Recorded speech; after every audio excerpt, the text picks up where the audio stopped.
In order for the muscles in our bodies to function, our cells need protein. In a healthy person, genes enable the body to produce the right proteins in the right amounts. One protein that's very important for cell function is called survival of motor neuron, or SMN. In genetic disorders like type 1 spinal muscular atrophy, cells cannot produce enough healthy functioning SM because they have a defective gene. In one of our clinical trials, researchers are using gene therapy to deliver the healthy SMN1 gene to a patient's cells. Researchers take viruses and modify them in a lab so they only contain the SMN1 gene and do not cause harm to the patient. These viruses are loaded with the healthy SMN1 gene and injected into the body.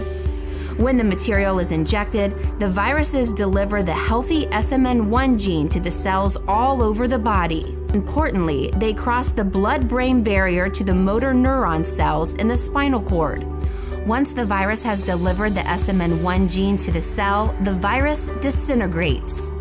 The healthy SMN1 gene is taken into the cell but does not integrate with a native DNA, and no other genes are disturbed.